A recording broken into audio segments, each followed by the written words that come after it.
Capítulo 7. Regreso a la vida corporal. Preludios del regreso, unión del alma y del cuerpo, aborto, facultades morales e intelectuales del hombre, influencia del organismo, idiotismo, locura de la infancia, simpatías y antipatías terrestres, olvido del pasado. Preludios del regreso. 330. ¿Los espíritus conocen la época en que se reencarnarán? La presienten, como el ciego siente el fuego a que se aproxima. Saben que han de volver a tomar cuerpo, como sabéis vosotros que habéis de morir un día, sin saber cuándo sucederá. ¿Es pues la reencarnación una necesidad de la vida espiritista como la muerte lo es de la vida corporal? Justamente es así. 331. ¿Todos los espíritus se ocupan de su reencarnación? Los hay que ni siquiera piensan en ella, ni la comprenden, lo que depende de su naturaleza más o menos adelantada. Para algunos es un castigo la incertidumbre en que están de su porvenir. 332. ¿Puede el espíritu apresurar o retardar el momento de su encarnación? Puede apresurarlo, solicitándolo con sus oraciones, y puede también retardarlo si retrocede ante la prueba, porque entre los espíritus los hay, cobardes e indiferentes, pero no lo hace impunemente, pues sufre en consecuencia, como el que retrocede ante un remedio saludable que puede curarlo. 333. Si un espíritu se considerase bastante feliz en una condición mediana entre los espíritus errantes, y si no ambicionase elevarse más, ¿podría prolongar indefinidamente semejante estado? Indefinidamente no, pues el progreso es una necesidad que tarde o temprano experimenta el espíritu. Todos deben ascender. Este es su destino. 334. ¿La unión del alma a tal o cual cuerpo está predestinada o solo en el último instante se hace la elección? El espíritu está destinado con antelación. Escogiendo la prueba que quiere sufrir, el espíritu solicita encarnarse, y Dios, que lo sabe y ve todo, ha sabido anticipadamente que tal alma se unirá a tal cuerpo. 335. ¿Tiene el espíritu la elección del cuerpo en la que ha de entrar o solamente la del género de vida que le ha de servir de prueba? Puede elegir también el cuerpo, porque las imperfecciones de éste son pruebas que favorecen su progreso si vence los obstáculos que en él se encuentra, pero no siempre depende de él la elección. Puede pedirla. ¿Podría desistir el espíritu en el último momento de entrar en el cuerpo elegido por él? Si desistiese, sufriría por ello mucho más que aquel que ninguna prueba hubiese intentado. 336. ¿Podría suceder que un niño que hubiera de nacer no encontrase espíritu que quisiera encarnarse en él? Dios proveería entonces. Cuando el niño ha de nacer viable, está siempre predestinado a tener un alma, pues nada ha sido creado sin propósito. 337. ¿Puede ser impuesta por Dios la unión del espíritu a un cuerpo determinado? Puede ser impuesta lo mismo que las otras pruebas, sobre todo cuando el espíritu no es apto aún para elegir con conocimiento de causa, Por vía de expiación, el espíritu puede ser obligado a unirse al cuerpo de un niño que, por su nacimiento y la posición que ocupará en el mundo, podrá ser objeto de castigo. 338. Si aconteciese que muchos espíritus se presentasen para el mismo cuerpo que ha de nacer, ¿qué decidirían entre ellos? Muchos pueden pedirlo, y Dios juzga en semejante caso el que es más capaz de cumplir la misión a que está destinado el niño. Pero te digo que el espíritu está designado antes del momento de unirse al cuerpo. 339. ¿Acompaña al momento de la encarnación una turbación semejante a la que tiene lugar a la salida del cuerpo? Mucho mayor y sobre todo más prolongada. Al morir el espíritu sale de la esclavitud, al nacer entra en ella. 340. El instante en que un espíritu ha de encarnarse es solamente para él. ¿Realiza este acto como cosa grave e importante? Viene a ser como un viajero que se embarca para una travesía peligrosa y que ignora si hallará la muerte en medio de las olas que desafía. El viajero que se embarca sabe a qué peligros se expone, pero ignora si naufragará. Así sucede al espíritu, conoce la clase de pruebas a que se somete, pero ignora si sucumbirá. Del mismo modo que la muerte del cuerpo es una especie de renacimiento para el espíritu, la reencarnación es para éste una especie de muerte, o mejor, de destierro o clausura. Abandona el mundo de los espíritus por el corporal, como el hombre abandona el mundo corporal por el de los espíritus. El espíritu sabe que se reencarnará, como el hombre que morirá, pero como este último, aquel, no tiene conciencia de ello hasta el postrer instante, cuando llega el tiempo deseado. Entonces, en aquel momento supremo, se apodera de él la turbación como del hombre que agoniza, turbación que dura hasta que la nueva existencia está completamente formada. Los preludios de la reencarnación son una especie de agonía para el espíritu. 341. La incertidumbre del espíritu sobre la eventualidad del éxito de las pruebas que va a sufrir en la vida es causa de ansiedad antes de la encarnación. Ansiedad muy grande, puesto que las pruebas de la existencia no adelantarán o retardarán según la soporte, bien o mal. 342.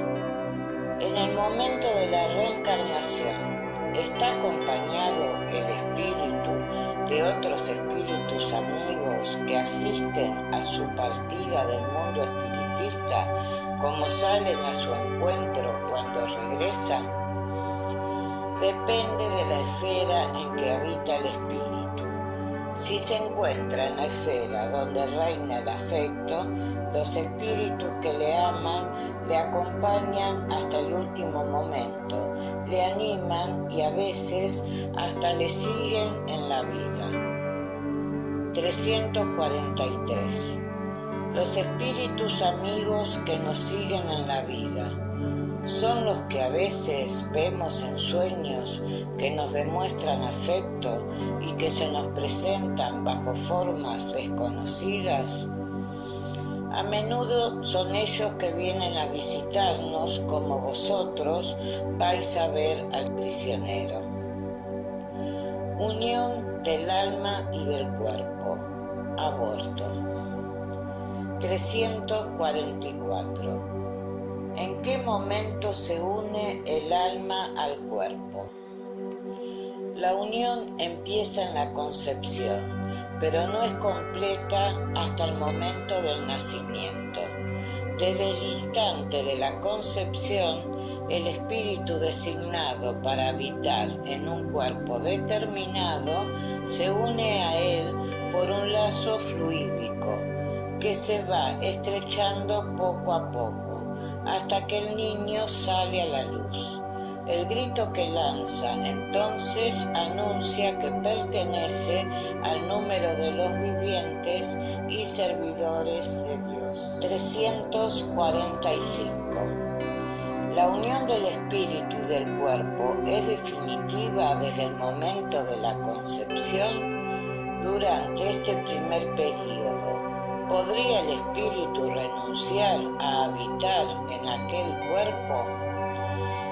La unión es definitiva en el sentido de que otro espíritu no podría reemplazar al designado para aquel cuerpo, pero como los lazos que a él le unen son muy débiles, fácilmente se rompen y pueden serlo por la voluntad del espíritu que retrocede ante la prueba que ha elegido, pero entonces no vive el niño.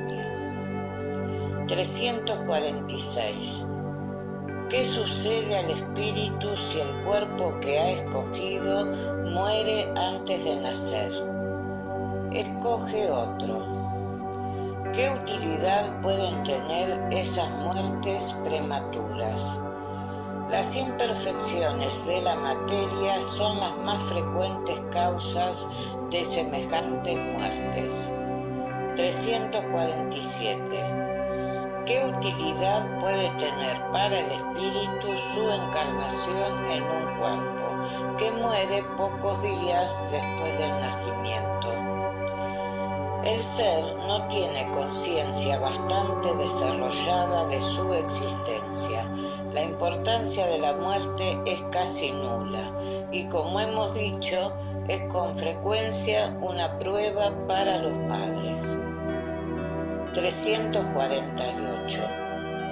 ¿Sabe anticipadamente el espíritu que el cuerpo elegido no tiene probabilidades de vida? Lo sabe a veces, pero si por este motivo lo escoge, retrocede ante la prueba. 349. Cuando una encarnación es improductiva para el espíritu, por una causa cualquiera, ¿es suplida inmediatamente por otra existencia? No siempre inmediatamente, pues el espíritu necesita tiempo para escoger de nuevo, a menos que la reencarnación instantánea no provenga de una determinación anterior. 350. Unido el espíritu al cuerpo del niño y no pudiendo ya desistir, ¿siente a veces la elección que ha hecho? ¿Quieres decir si se queja como hombre de su vida? ¿Si la cambiaría por otra? Sí. ¿Quieres decir si siente la elección que ha hecho? No, puesto que ignora que la haya elegido. Encarnado el espíritu, no puede sentir una elección de la que no tiene conciencia, pero puede encontrar muy pesada la carga y si la cree superior a sus fuerzas, entonces acude al suicidio. 351. En el intervalo de la concepción al nacimiento, ¿disfruta el espíritu de todas sus facultades? Más o menos según la época, porque no está aún encarnado, sino ligado.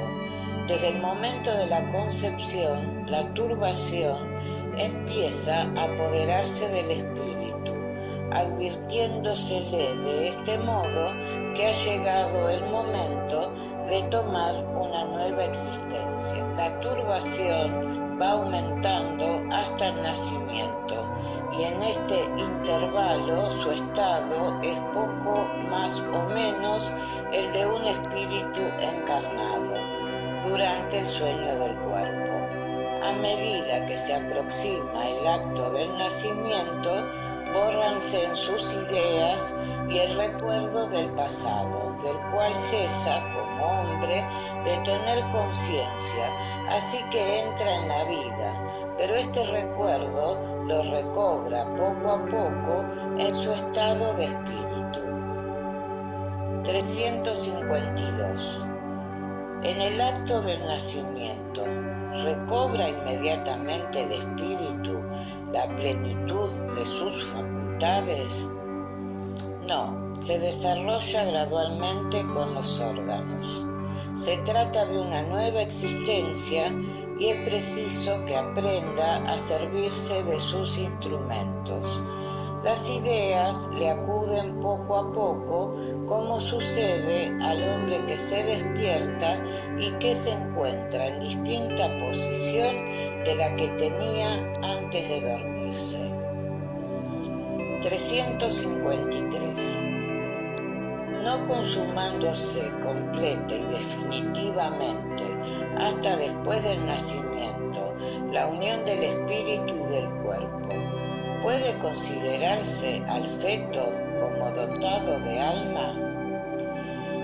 El espíritu que debe animarlo existe en cierto modo fuera de él y propiamente hablando no tiene pues un alma, puesto que la encarnación está solo en vías de operarse, pero está ligado a la que ha de escoger. 354. ¿Cómo se explica la vida intrauterina? Es la vida de la planta que vegeta. El niño vive la vida animal. El hombre reúne en sí la vida animal y la vegetal, que completa al nacer con la espiritual. 355.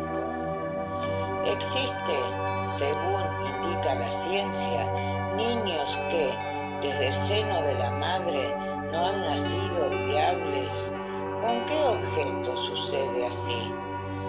Sucede a menudo, y Dios lo permite como prueba, ya para los padres, ya para el espíritu destinado a aquel cuerpo. 356. Hay niños que nacen muertos y que no han sido destinados a la encarnación de ningún espíritu. Sí, los hay que nunca han tenido un espíritu destinado para su cuerpo, pues nada debía realizarse respecto de ellos. Semejante niño viene únicamente para expiación de sus padres. ¿Un ser de esta naturaleza puede llegar al tiempo normal? A veces sí, pero entonces no vive. Todo niño que sobrevive, pues, al nacimiento, ¿tiene necesidad de un espíritu encarnado? ¿Qué sería si no lo tuviese? No sería un ser humano. 357. ¿Qué consecuencias tiene el aborto para el espíritu? Es una existencia nula que debe volverse a empezar. 358. ¿Es un crimen el aborto provocado, cualquiera que sea la época de la concepción? Desde el momento que violáis la ley de Dios, existe crimen. La madre, u otro cualquiera que sea, comete siempre un crimen quitando la vida al niño antes del nacimiento, porque impide al alma soportar las pruebas cuyo instrumento había de ser el cuerpo. 359. En el caso de que corriese peligro la vida de la madre a consecuencia del nacimiento del niño, ¿es un crimen sacrificar a éste para salvar a aquella? Es preferible sacrificar al ser que no existe que no al que existe. 360. ¿Es racional guardar al feto las mismas consideraciones que al cuerpo de un niño que hubiese vivido? En todo ved la voluntad de Dios y su obra, y no tratéis pues con ligereza cosa que debéis respetar. ¿Por qué no se han de respetar las obras de la creación, incompletas a veces por voluntad del Creador? Esto entra en sus designios y a juzgar de ellos no está llamado nadie. Facultades morales e intelectuales del hombre. 361. ¿De dónde vienen al hombre las buenas o malas cualidades morales? Son las del espíritu que en él está encarnado. Mientras más puro es, más dado al bien es el hombre. Parece que resulta de esto que el hombre de bien es la encarnación de un espíritu bueno y la de uno malo, el hombre vicioso. Sí, pero di mejor un espíritu imperfecto, pues de otro modo podría creerse en espíritus que son siempre malos, a los que vosotros llamáis demonios. 362. ¿Cuál es el carácter de los individuos en los cuales se encarnan los espíritus duendes ligeros, atolondrados, traviesos y a veces malhechores? 363. ¿Los espíritus tienen otras pasiones, además de las de la humanidad? No, pues de otro modo os las hubieran comunicado. 364. ¿Es uno mismo el espíritu que da al hombre las cualidades morales y las intelectuales? Ciertamente es el mismo, y las da en proporción al grado a donde ha llegado. El hombre no tiene dos espíritus. 365.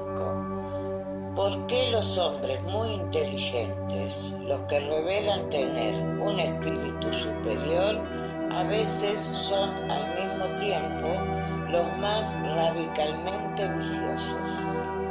Depende de que el espíritu encarnado no es bastante puro y el hombre cede a la influencia de otros espíritus más malos aún.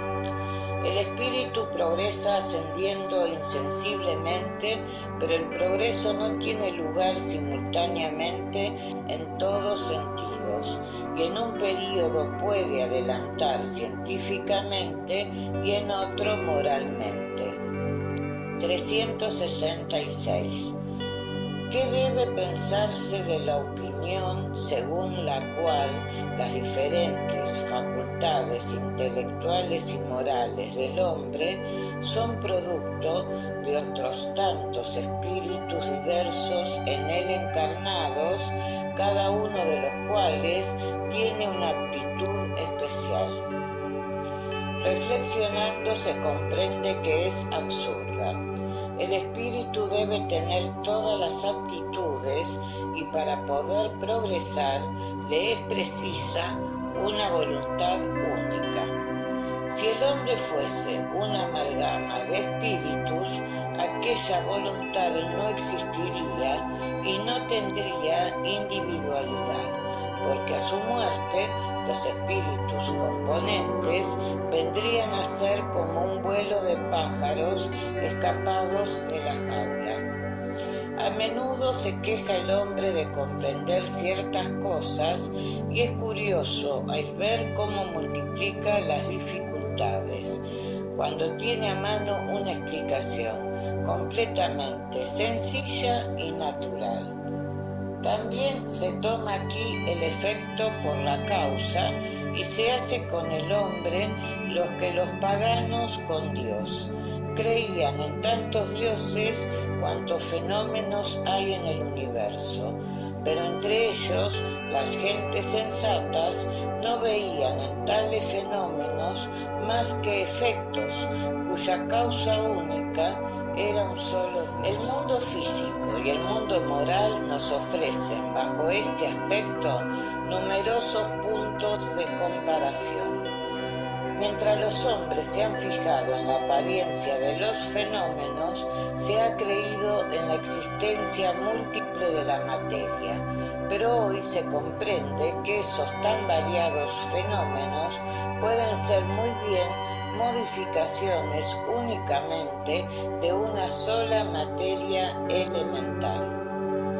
Las diversas facultades son manifestaciones de una misma causa que es el alma o espíritu encarnado, y no de muchas almas como los diferentes sonidos del órgano son producto de una misma especie de aire y no de tantas cuantos son los sonidos.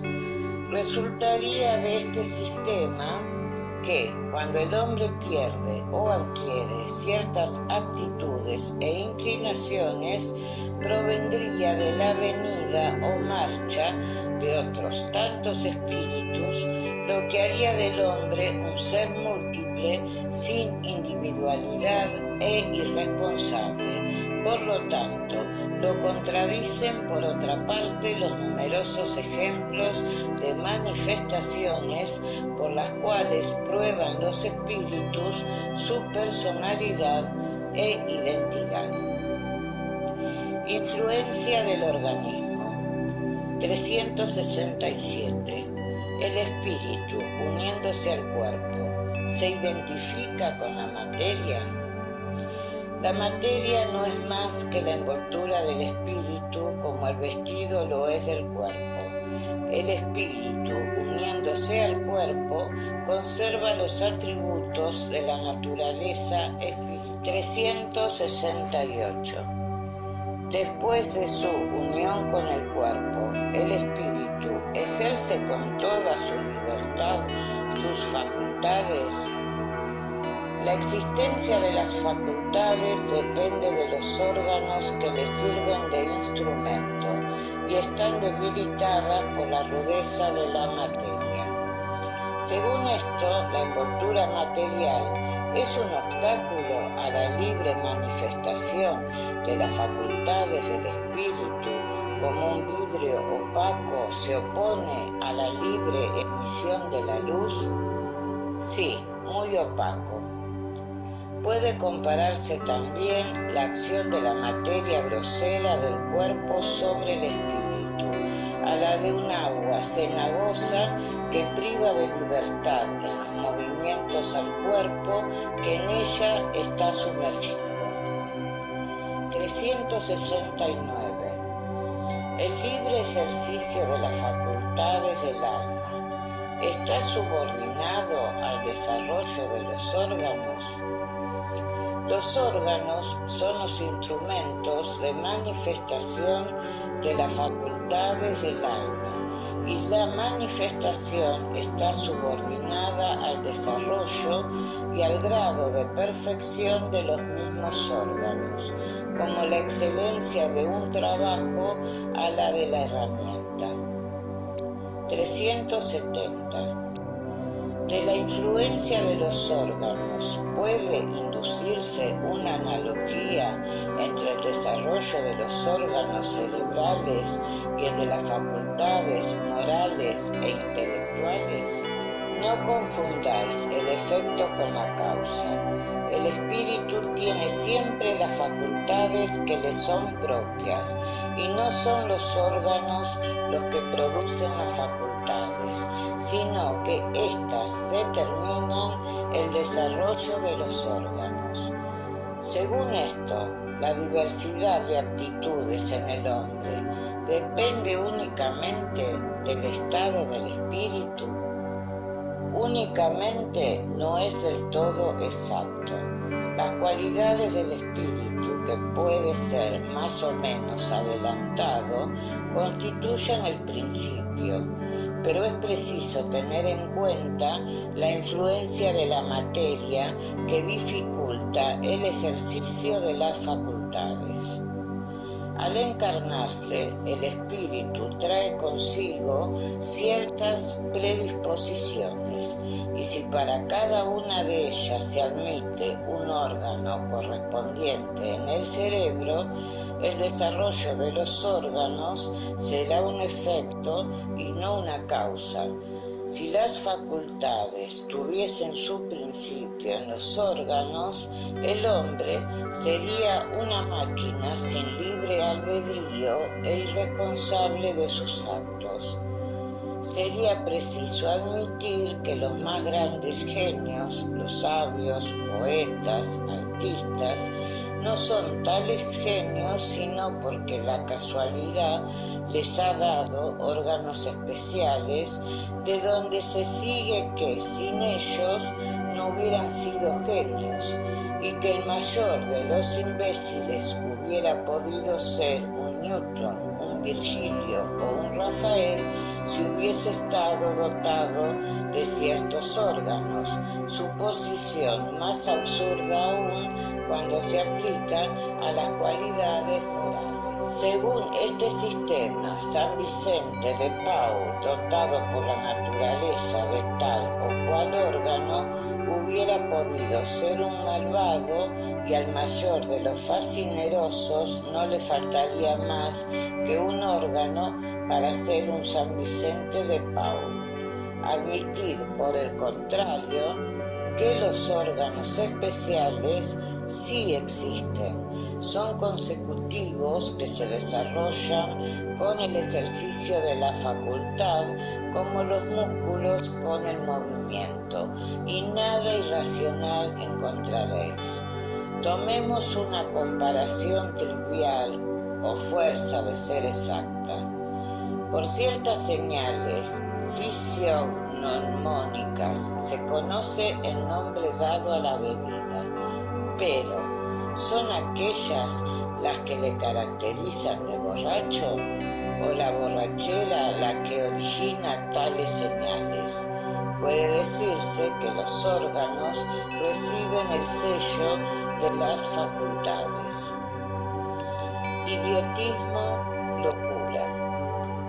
371. ¿Es fundada la opinión según la cual los cretinos e idiotas tienen un alma de naturaleza inferior?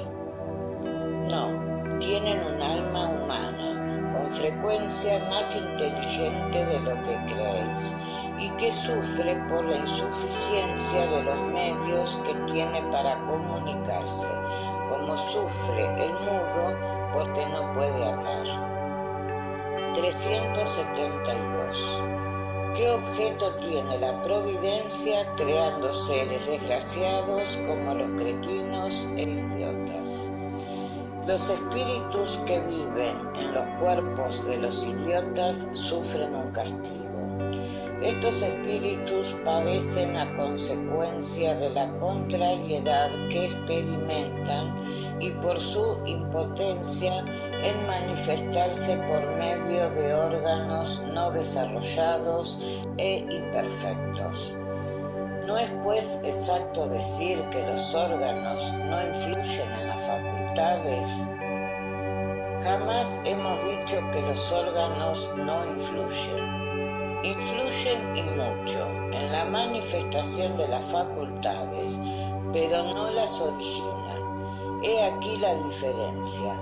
Un buen músico con un instrumento malo no ejecutará bien, lo cual sin embargo no le privará de ser un buen músico. Es preciso distinguir el estado normal del patológico. En estado normal, la parte moral se sobrepone al obstáculo que le opone la materia. Pero hay casos en que la materia ofrece tal resistencia que las manifestaciones se ven estorbadas o desnaturalizadas, como en el idiotismo y la locura. Estos son casos patológicos, y disfrutando en este estado de toda su libertad el alma, hasta la ley humana releva al hombre de la responsabilidad de sus actos. 373. ¿Qué mérito puede tener la existencia de seres que, no pudiendo hacer ni mal ni bien como los idiotas y los cretinos, no pueden progresar?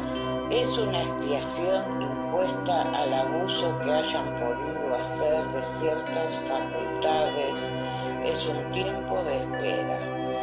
Así pues, el cuerpo de un idiota puede contener un espíritu que haya animado a un hombre de genio en una existencia precedente. Sí, el genio se convierte a veces en calamidad cuando de él se abusa. La superioridad moral no siempre está en proporción de la intelectual, y los más grandes genios pueden tener mucho que expiar. De aquí procede a menudo que tengan que sobrellevar una existencia inferior a la que ya han vivido, y también la causa de sus sufrimientos. Las trabas que encuentra el espíritu para sus manifestaciones son como cadenas que dificultan los movimientos al hombre vigoroso. Puede decirse que el cretino y el idiota están lisiados del cerebro, como el cojo de las piernas y el ciego de los ojos. 374. ¿El idiota tiene en estado de espíritu conciencia de su estado mental? Sí, muy a menudo. Comprende que las cadenas que dificultan su vuelo son una prueba y una expiación. 375. ¿Cuál es la situación del espíritu en la locura? El espíritu en estado de libertad recibe directamente sus impresiones y directamente ejerce su acción en la materia, pero encarnado se encuentra en condiciones muy diferentes y en la necesidad de hacerlo siempre con la ayuda de los órganos especiales. Si una parte o el conjunto de esos órganos está alterado, su acción o sus impresiones respecto de aquellos órganos están interrumpidas. Si pierde los ojos se queda ciego, si el oído sordo, etc.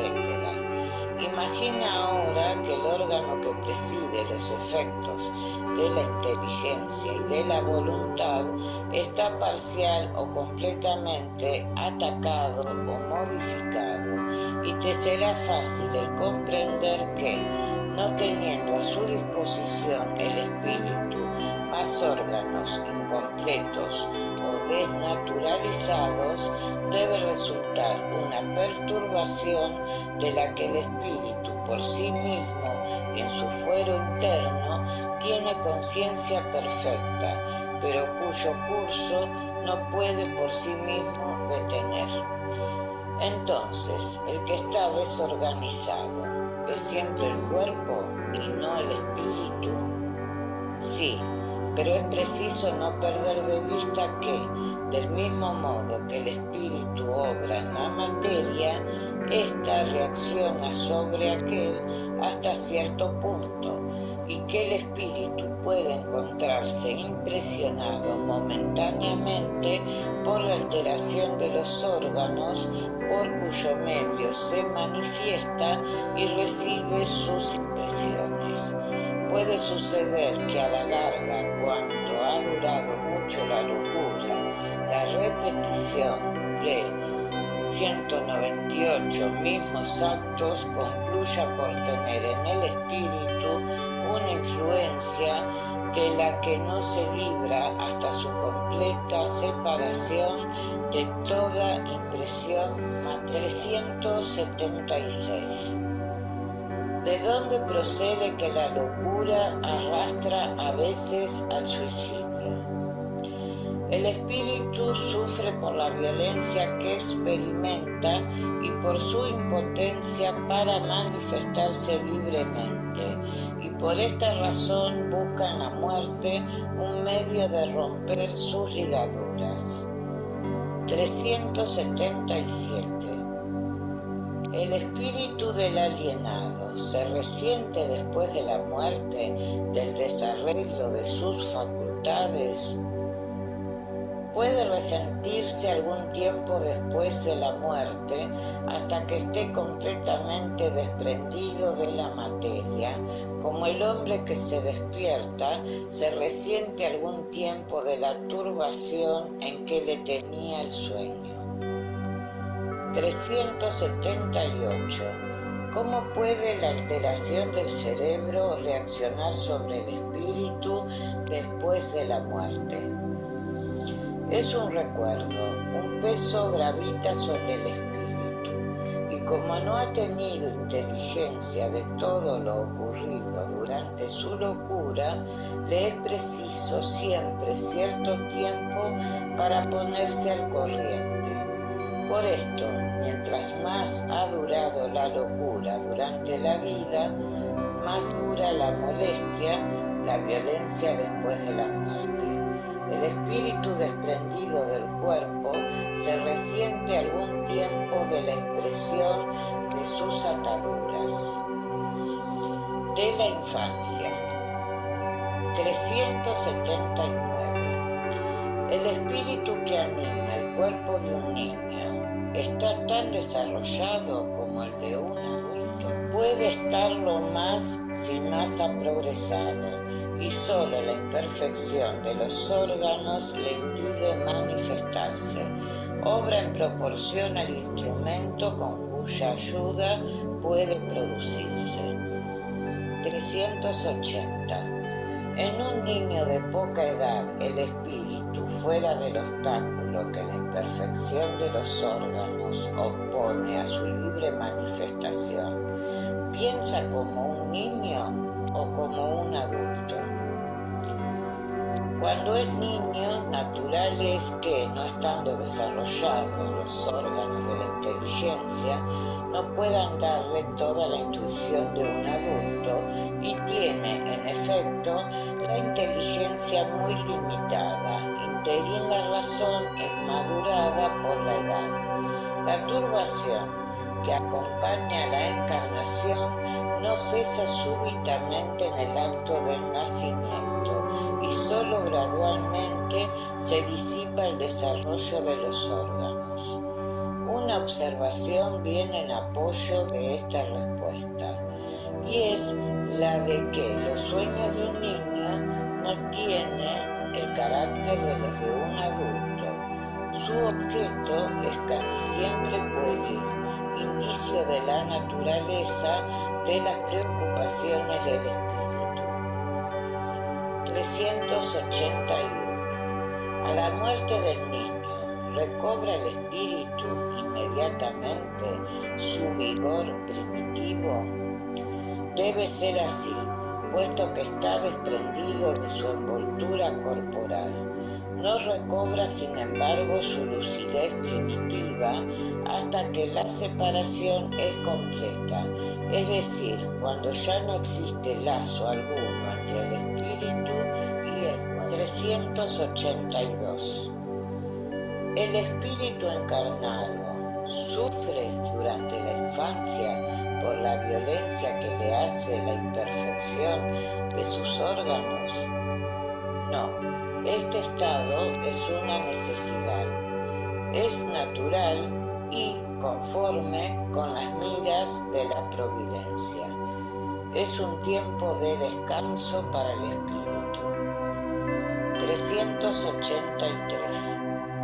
¿Qué utilidad reporta el espíritu de pasar por el estado de la infancia? Encarnándose el espíritu con la mira de perfeccionarse, es más accesible durante aquel tiempo a las impresiones que recibe y que pueden favorecer su progreso, al que deben contribuir los que están encargados de su educación. 384. ¿Por qué el llanto es el primer grito del niño? Para excitar el interés de la madre y provocar los cuidados que les son necesarios. ¿No comprendes que, si solo gritase de alegría, nadie se inquietaría por lo que necesita cuando no sabe hablar aún? Admirad pues en todo la sabiduría de la providencia. 385. ¿De dónde procede el cambio que se opera en el carácter a cierta edad, particularmente al salir de la adolescencia? ¿Es el espíritu el que se modifica? ¿Es el espíritu que recupera su naturaleza y se muestra como es? Vosotros no sabéis el secreto que en su inocencia ocultan los niños. No sabéis lo que son, lo que han sido, lo que serán, y los amáis, sin embargo. Los queréis como si fuesen parte de vosotros mismos, de modo que el amor de una madre hacia sus hijos se reputa como el mayor que puede un ser sentir por otro ser. ¿De dónde procede tan dulce afecto, esa tierna benevolencia que hasta los mismos extraños experimentan respecto del niño? ¿Lo sabéis? No. Yo voy a explicaroslo. Los niños son seres que Dios envía a nuevas existencias, y para que no puedan acusarle de severidad demasiado grande, les concede todas las apariencias de la inocencia. Hasta en un niño de mala índole se cubren sus maldades con la inocencia de sus actos.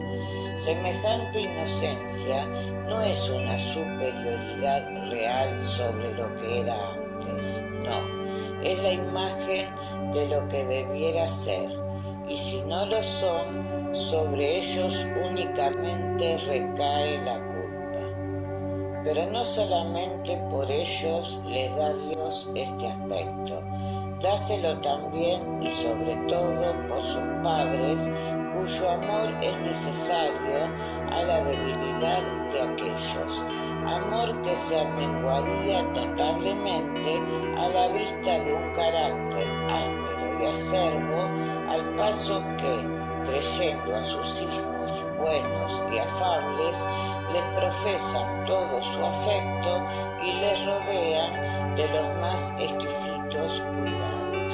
Pero cuando los hijos no han menester ya de esta protección, de esta asistencia que se le ha otorgado durante 15 o 20 años, aparece su carácter real e individual en toda su desnudez y continúa siendo bueno, si esencialmente era bueno, pero se matiza siempre de los colores que estaban ocultos por la primera infancia. Ya veis que las miras de Dios son siempre las mejores y que cuando se tiene un corazón puro, la explicación es fácil de concebir. Figuraos en efecto que el espíritu de los niños que nacen entre vosotros puede venir de un mundo donde ha tomado hábitos diferentes.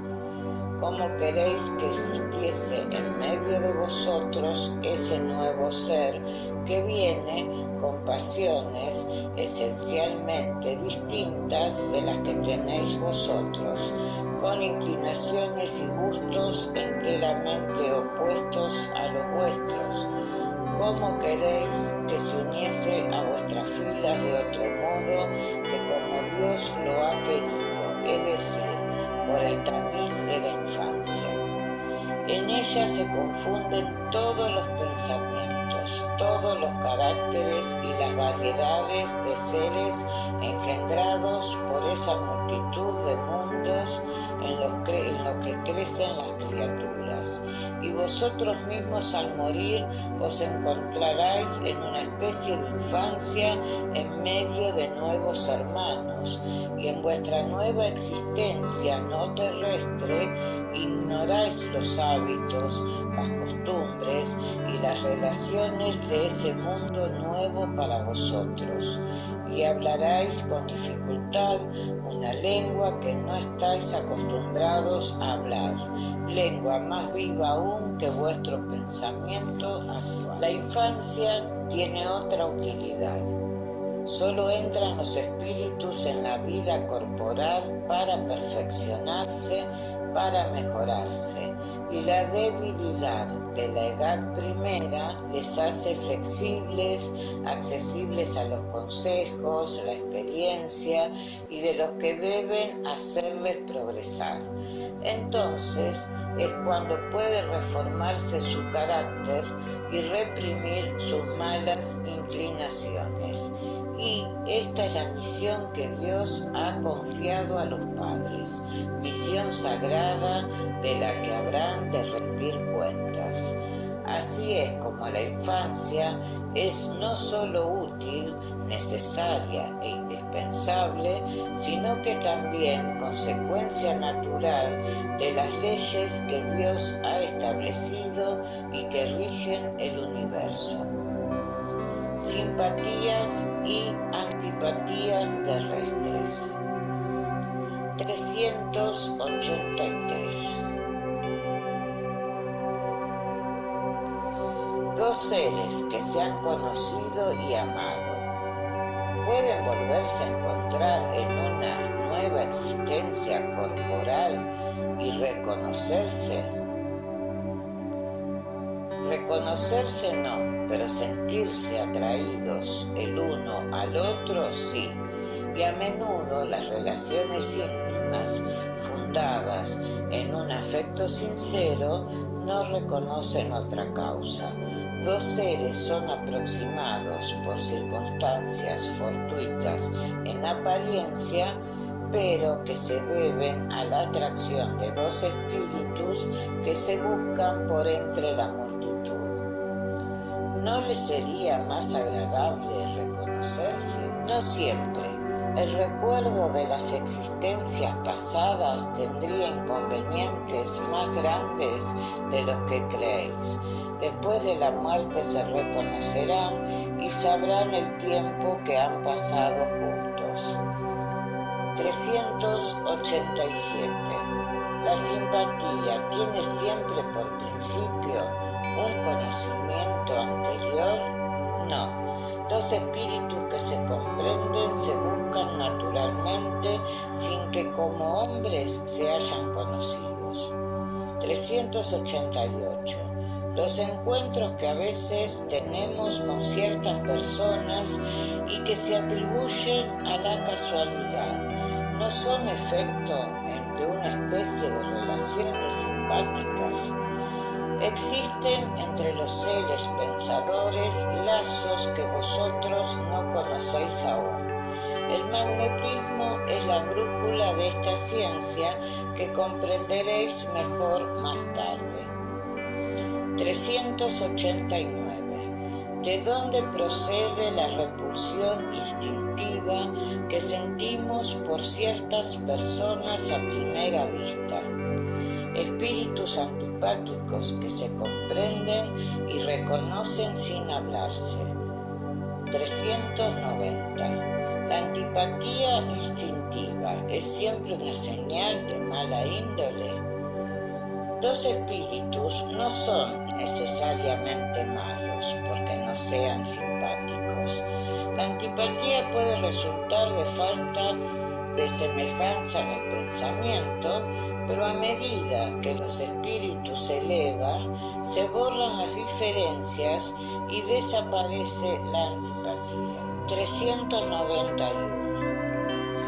La antipatía entre dos personas nace primero en aquella cuyo espíritu es más malo o en la que lo tiene mejor.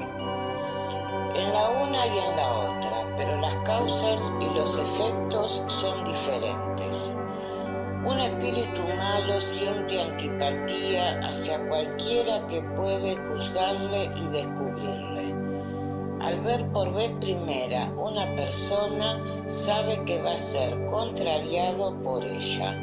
Su desapego se trueca en odio, en celos y le inspira deseos de hacerle mal.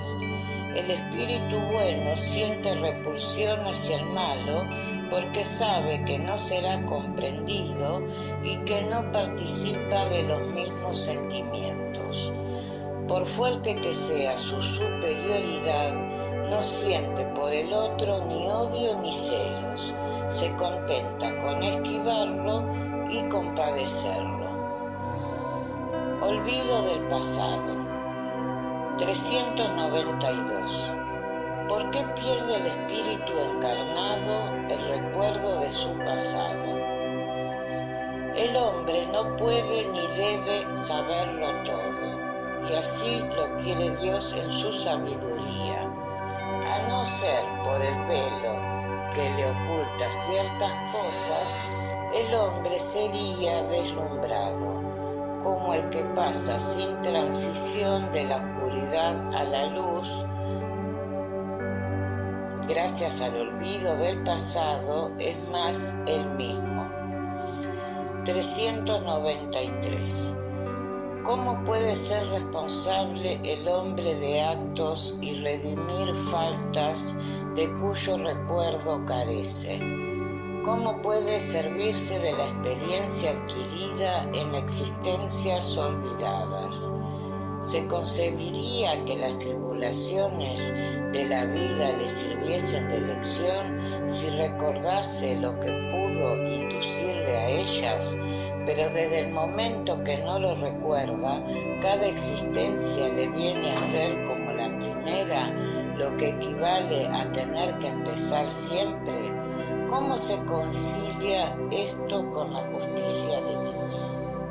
En cada nueva existencia, el hombre tiene más inteligencia y puede distinguir mejor el bien del mal. ¿Dónde estaría el mérito si recordase el pasado? Cuando el espíritu regresa a su vida primitiva, la espiritista, toda su vida pasada se descorre ante él. Ve las faltas que ha cometido y que son causa de su sufrimiento y lo que hubiera impedido cometerlas. Comprende que la posición que se le ha señalado es justa e inquiere entonces la existencia que podría reparar lo que acaba de transcurrir. Busca pruebas análogas a aquellas porque ya ha pasado o aquellas luchas que cree propicias a su progreso y suplica a los espíritus superiores a él que le ayuden en la nueva tarea que emprende, porque sabe que el espíritu que le será dado como guía en la nueva existencia procurará hacerle reparar sus faltas, proporcionándole una especie de intuición de las que ha cometido. Esta intuición es el pensamiento, el deseo criminal que con frecuencia os asalta y al cual os oponéis instintivamente, atribuyendo la mayor parte de las veces vuestra oposición a los principios que de vuestros padres habéis recibido. Siendo así que es la voz de la conciencia que os habla, voz que es el recuerdo del pasado y que os previene para que no volváis a caer en las faltas que ya habéis cometido.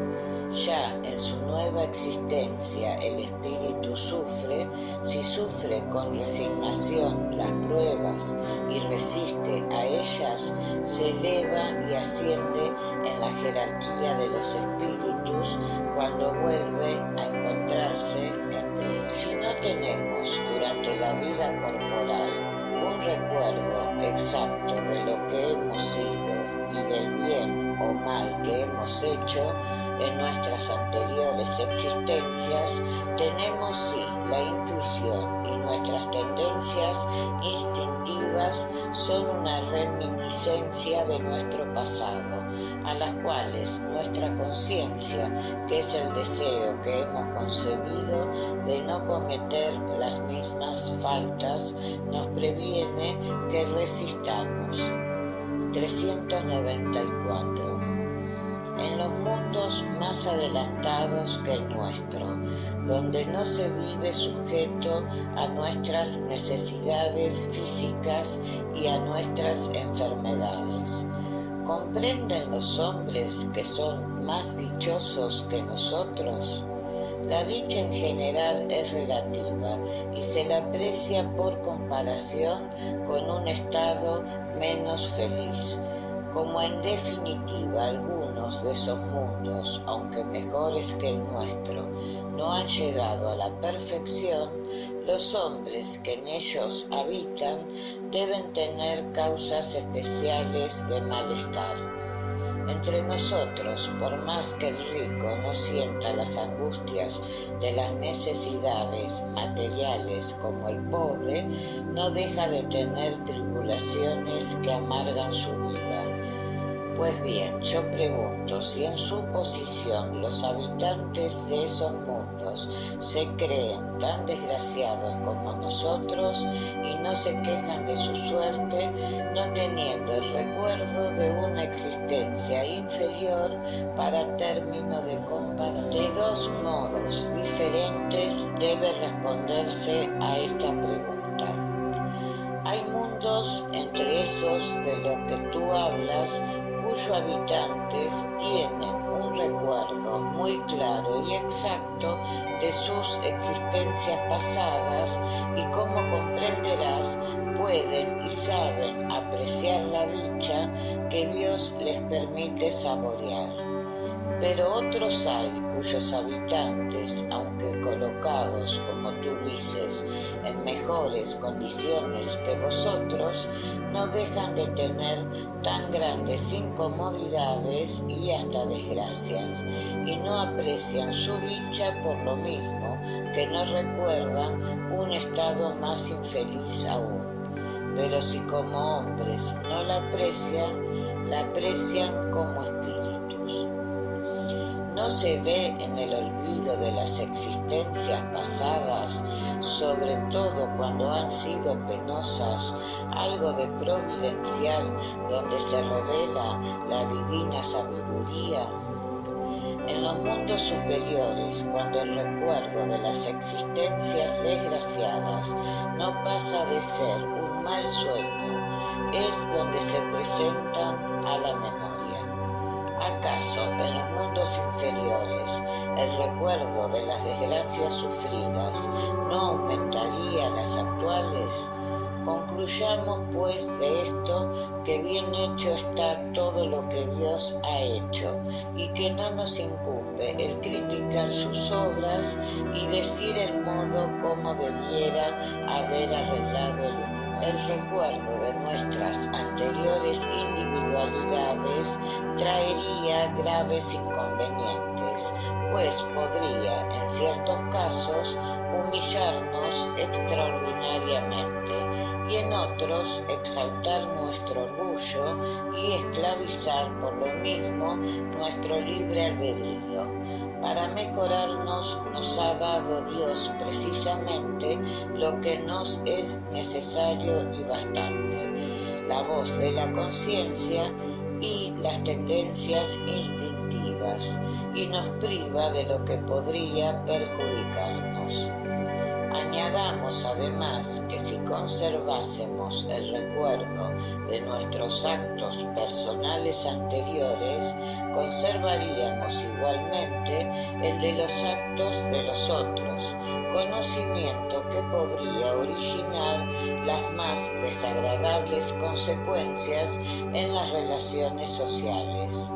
No pudiendo gloriarnos siempre de nuestro pasado, es una dicha muy a menudo el que sobre él se haya corrido un velo, Esto concuerda perfectamente con la doctrina de los espíritus sobre los mundos superiores al nuestro.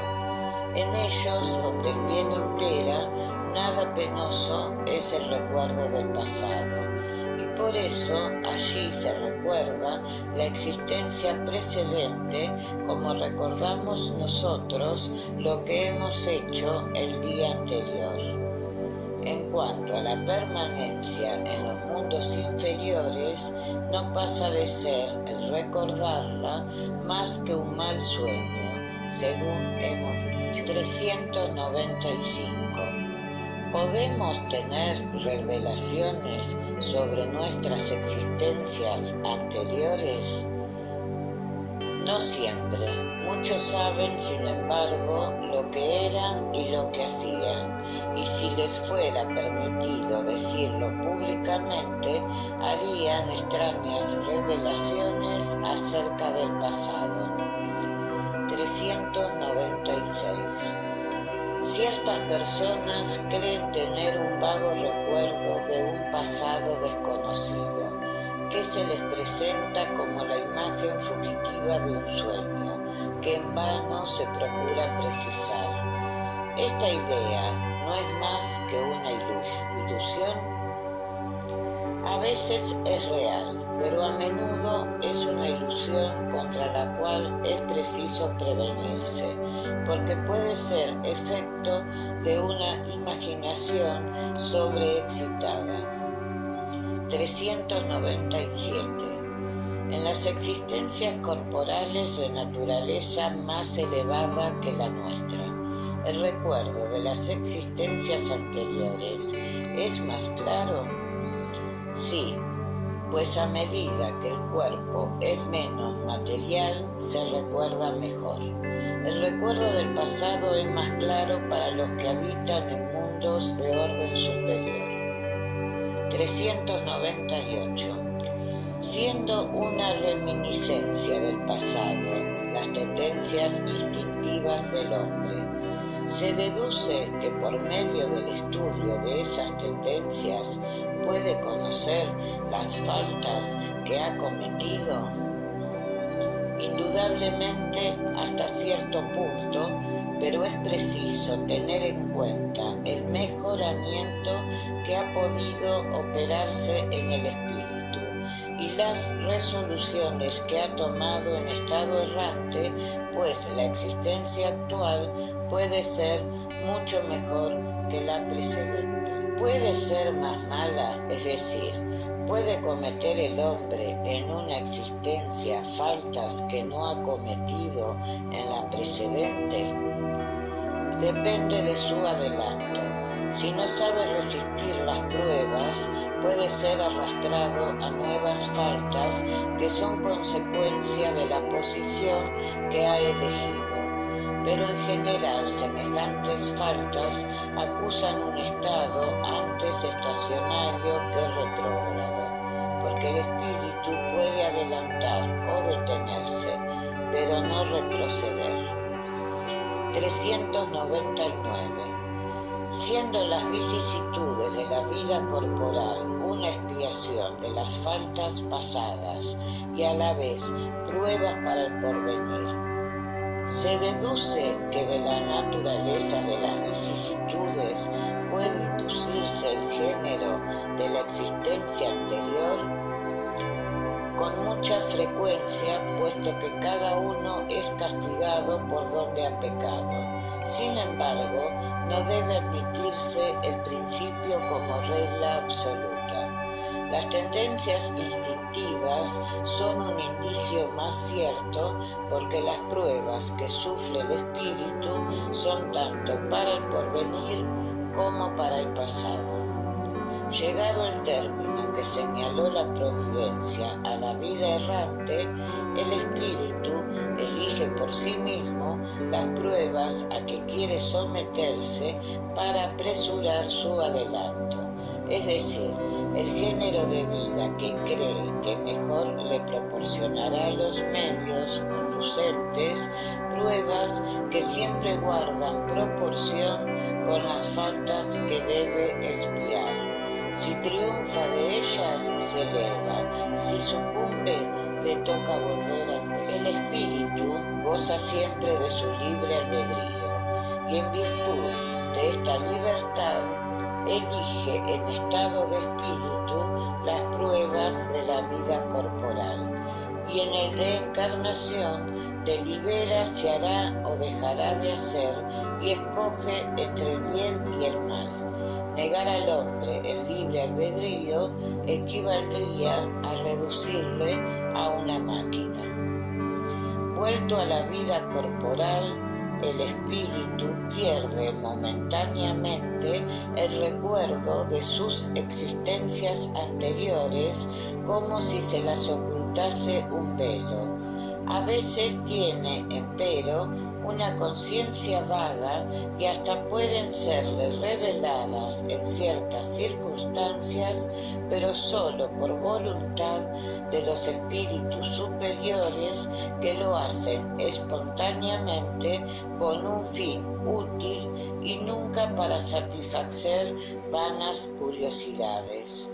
En ningún caso pueden ser reveladas las existencias futuras, porque depende del modo como se viva la existencia presente y de la elección ulterior del espíritu.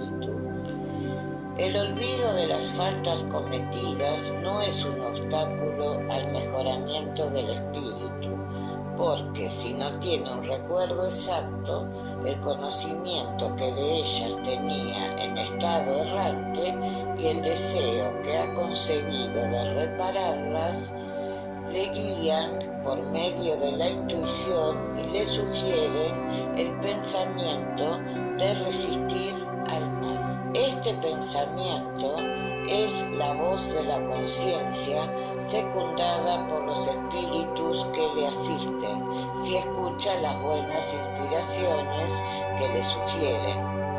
Si el hombre no conoce los mismos actos que realizó en sus anteriores existencias, puede saber siempre la clase de faltas de que se hizo culpable y cuál era su carácter dominante. Basta el estudiarse a sí mismo y puede juzgar de quién ha sido, no por ser quien es, sino por sus tendencias. Las vicisitudes de la vida corporal son a la vez una expiación de las faltas pasadas y pruebas para el porvenir. Nos purifican y nos elevan si las sufrimos con resignación y sin quejarnos. La naturaleza de las vicisitudes y de las pruebas que sufrimos puede ilustrarnos también acerca de lo que hemos sido y de lo que hemos hecho, como en la tierra juzgamos los actos del culpable por el castigo que le impone la ley. Así pues, tal será castigado en su orgullo por la humillación de una existencia subalterna. El mal rico y el avaro por la miseria, el que ha sido duro para con nosotros por las durezas que sufrirá, el tirano por la esclavitud, el hijo malo por la ingratitud de sus hijos, el perezoso por el trabajo obligatorio,